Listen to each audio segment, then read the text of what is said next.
Welcome to First Do No Harm with Massachusetts Citizens for Life board member and physician Dr. Mark Rollo. This broadcast will focus on medical ethics from a Catholic perspective and address abortion, physician-assisted suicide, contraception, natural family planning, IVF, healthcare proxy, and other topics. Please be advised that this show may not be appropriate for children under 13. Hello and welcome back to First Do No Harm, a show about medical ethics from a Catholic perspective. I'm Dr. Mark Rollo. Last time you heard part 2 of my interview with Dr. Paul Carpentier, family physician and medical consultant regarding naprotechnology. That's natural procreative technology, which are methods used to treat gynecological problems in a restorative way. So he is a practitioner of restorative reproductive medicine. Today I will play the third and final part of that interview. Let us first, as always, begin with prayer. For as stated by the U.S. Catholic bishops, only with prayer that storms the heavens for justice and mercy, prayer that cleanses our hearts and souls, will the culture of death that surrounds us today be replaced with a culture of life.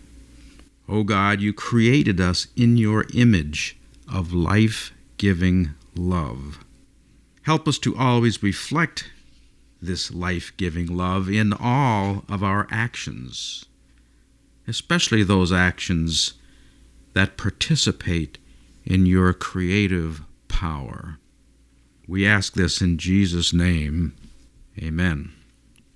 Parts 1 and 2 of my interview with Dr. Carpentier focused largely on his personal journey, which was inspired by St. Paul VI in his 1968 encyclical Humanae Vitae.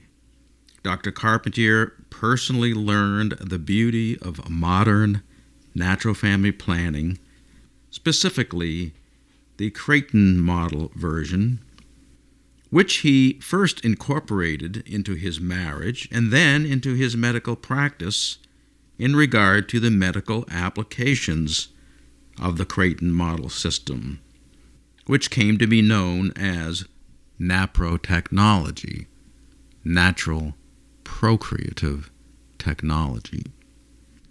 Naprotechnology tools can be utilized regarding gynecological problems in a restorative way rather than in a suppressive or destructive way, as is the case in contraception, abortion, and artificial reproductive technology such as IVF. Restorative reproductive medicine is the end result of naprotechnology. The reproductive system is a mirror of the life-giving love of our Creator and should always be approached in respectful ways that protects health and that restores health if disorder interferes with healthy functioning. As mentioned in the previous show, information regarding restorative reproductive medicine to women's health care can be found at naprotechnology.com. There you will find the naprotechnology approach to treat a variety of conditions such as infertility, menstrual cramps, premenstrual syndrome, ovarian cysts, irregular or abnormal bleeding, polycystic ovarian disease, repetitive miscarriage, postpartum depression, prematurity prevention, hormonal abnormalities, chronic discharges, and other health problems. I would now like to highlight some aspects of this website before returning to my interview with Dr. Carpentier to discuss his experiences regarding naprotechnology and restorative reproductive medicine. Among the items found at naprotechnology.com are the following. First, the goals of naprotechnology in infertility. A naprotechnology approach to the infertile couple has the following goals. Number one, it works towards assessing the underlying causes of the reproductive abnormality.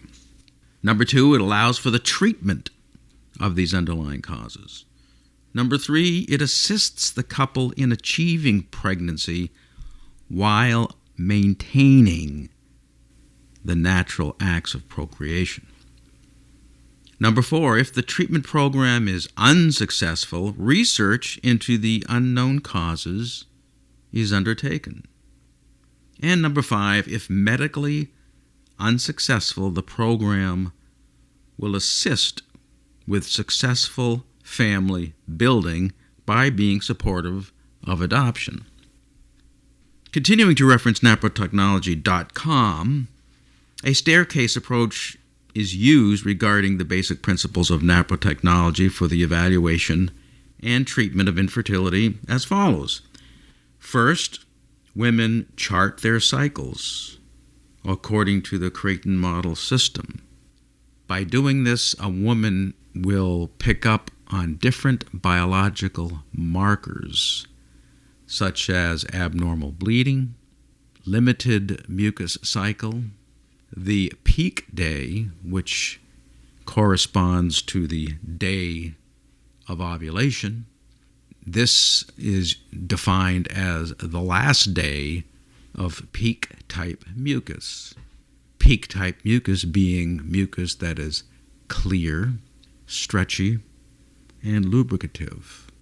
By doing this charting, one can then target the chart by doing hormonal analysis by blood work, doing serial ultrasounds of the developing follicle, possibly doing laparoscopy, possibly doing a hysterosalpingogram, which is a dye study that does x-rays of the uterus and fallopian tubes.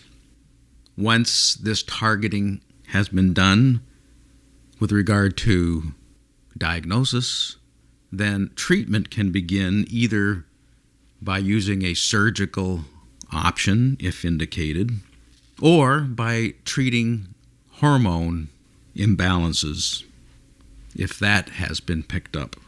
And finally, if treatment is unsuccessful, as it often is, but certainly no more than what happens in artificial reproductive technology, then adoption can be encouraged. Now listen to what naprotechnology.com has to say about male infertility. The Creighton model system plays a specific role for patients who have difficulty achieving pregnancy when the seminal fluid parameters are abnormal. In such circumstances, identifying the time of fertility with accuracy will assist couples with severe oligospermia, that is, low sperm count. An example of this on the website is a man with an effective sperm count of less than 200,000 per cc. Now, this may sound like a large number, but in fact, a sperm count of less than 20 million sperm per cc is considered subfertile or infertile. So 200,000 is actually very, very low.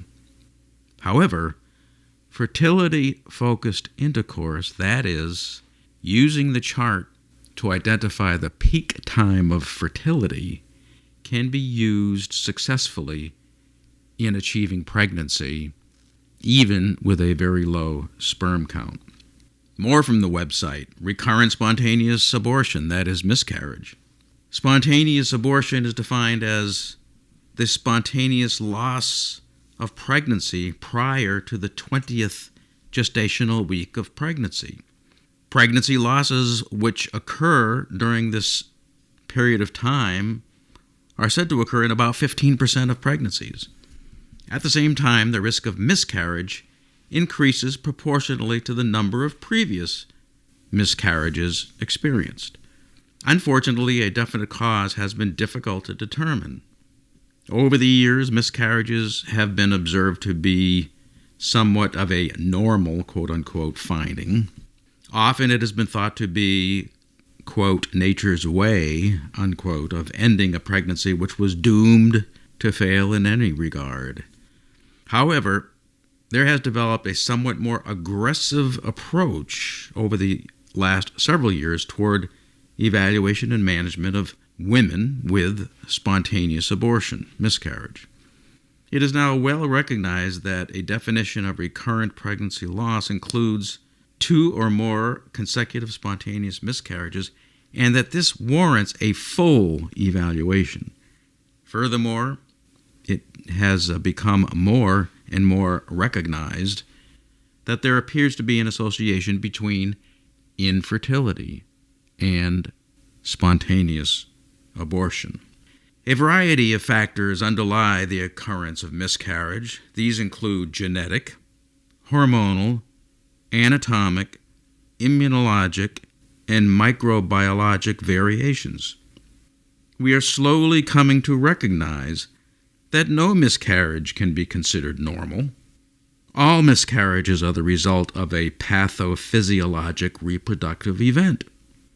It is the current challenge of medicine to find those underlying causes, and in some cases, underlying causes that are common occurrences are often overlooked. An example of the detection of a risk for miscarriage is detailed on the website, naprotechnology.com. A Creighton model chart in a woman who achieved pregnancy and subsequently miscarriage is shown on the website. In this chart, various aspects of the evaluation have been completed, including hormonal studies and ultrasound studies.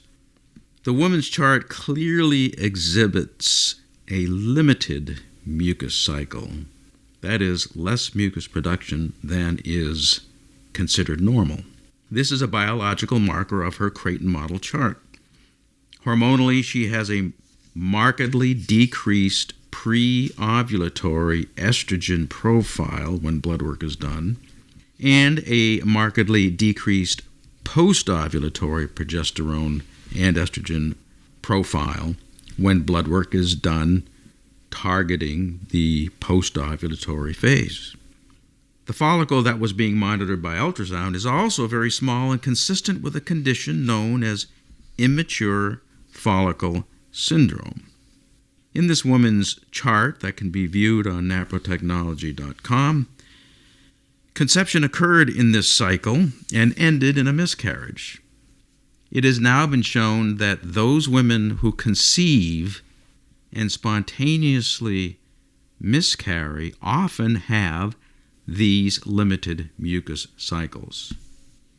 It should be noted that mainstream OBGYN approach to miscarriage is to tell the woman that investigations will be done after 3 miscarriages. This is unconscionable. Creighton model charting can tell a woman if she is at risk for miscarriage before she ever even has a miscarriage. In previous shows, I described how a patient of mine showed signs of miscarriage on her chart. She was treated, and she subsequently never had a miscarriage. Unfortunately, she became a patient of mine after she had already had a miscarriage. Had she been a patient of mine from the beginning, and had she been charting her cycles with me before that miscarriage, it would have been observable that there were biological markers on her chart that indicated she was at risk of miscarriage. In this woman's case, she too had limited mucus. She also had a short luteal phase, meaning that there were not enough days after the peak day to support a pregnancy. There were other biological markers too. Now listen to Dr. Carpentier further discuss the use of naprotechnology in restorative reproductive medicine. I just saw that you published a study along with Barbara Meyer, who's your nurse now and who I interviewed recently. But you had a study involving pelvic pain, but using sort of a recent treatment for pelvic pain. Yes. So women that are failing these things, they're failing the supplements, they're failing anti-inflammatory medicines such as Aleve or other prescribed anti-inflammatory drugs, and sometimes maybe even needing to lean towards pain medicine, and they have failed surgery, and you've usually failed the birth control pill along the way. The people that fail those things, we have a lot of those patients in our office in New York, and I was at a conference in Notre Dame, and then a year and a half later at a conference in Dublin, Ireland, and there was a specialist there that was talking about the mechanism of inflammation. So it's one thing, it's deep enough to find out that, oh, you're having pain because of inflammation, but then you ask yourself, well, what causes the inflammation? And it's like leaky membranes that leak proteins, and then the immune system attacks those proteins. And so if you can stop the leakiness, then you avert the inflammation. And I said, brilliant, bring it on. How do you do that? Right, how do you do that? And it's a substance called dexamphetamine, and it helps the dopamine, which is in short supply at the membrane. So the membrane leaks the proteins, and that gets the whole process started. So you boost up their dopamine, and they say, oh my gosh, I don't feel bloated anymore. My period happened, and I wasn't buckled over in pain. And I was able to go to work that day or go to school that day. It was, this is like a complete difference. Yeah.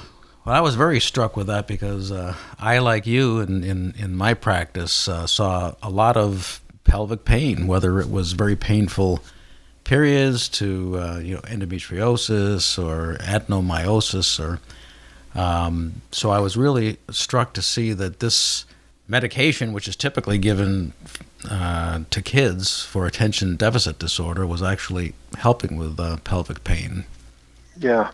And beyond when I first heard it at Notre Dame, I said, I tried it on one or two patients and it worked, but then I got gun shy. Yeah. And it's a controlled substance. Yeah, and, right. Have all these little technicalities with it. Yeah. But when I went and I heard it in Dublin, and he had numerous case reports in the literature. So a case report means just he has one case, and he writes up the story about this patient and how she failed X, Y, and Z, and how she benefited from Adderall. And then he'd have another patient, and she had lupus in addition. And then he had another patient, she had fibromyalgia, and the lupus went away, and the fibromyalgia went away in the other person. So it's like, whoa, this is convincing. Now you're really you're proving to me you're getting to the root of the problem. Yeah. And so he said, as in parting words, if any doctors in the audience decide they want to do this, please keep track, because there is no cohort study in the world that has analyzed this treatment in a large group of women. I just have case reports, individual case reports. So I went back to New York, and I had like 12 people that could benefit, and I told them, and they wanted to do it because they were in so much pain, and their pain resolved. And then I got 12 more people that came in the door, and then another 6 or 8. And so basically I had a cohort study of 35 women, and they all I shouldn't say they all benefited.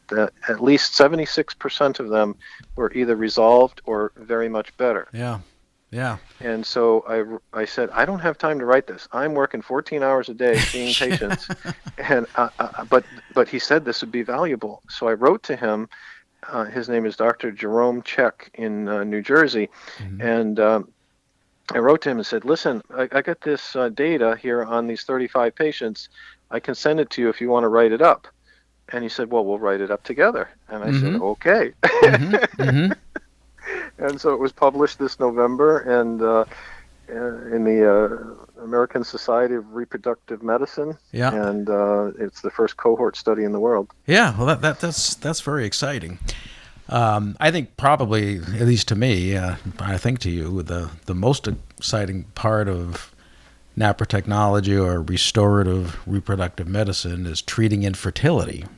And I know you do a lot of that down there, and you and I treated patients with infertility using this method in our practices, and you and I participated in a study of 370 couples, and we're still trying to get that paper published. But you want to share some thoughts that you have about this study? Yeah, it was a brilliant opportunity because you and I practiced using the same techniques, and so instead of just one doctor publishing his data, we both got to contribute to the data pool. And restorative techniques are so individualized. This is why I think why we're having trouble publishing it. It's so individualized that patient A needs treatments 1, 2, 3, 6, and 12, and patient B needs 1, 2, 3, 8, and 9. And so whereas so in it's IVF, not like you it's just one treatment fits everybody, right? IVF is just like one treatment. Yeah, I always say to my patients, like a square peg into a round hole. Yeah. Or a triangle peg into a round hole. One We'll size make it fits fit. all. Yeah. When we wrote our paper, there's so many different treatment that are coming to bear for this population of 370 women, but I think we finally have a journal now that understands that individualized care is good. And instead of just assembly line kind of care, you individualize it to the patient's needs, and so it looks like it's going to be published soon. And that would be great because there's a lot of years invested. You started before me and had more patients in the data pool, but you started in 1989 with infertility patients, and I came on board in the mid-90s, and so from 1989 to 2014 we had a lot of data. And I won't, numbers don't go well on the radio, but I think our basic, and there have been a couple other studies in other countries, but our numbers are essentially the same or better than the numbers in artificial reproductive technology like IVF. And as was pointed out earlier, it's ethical and it's much more economical too. Yes, very much more economical, and that's why the insurance companies love it.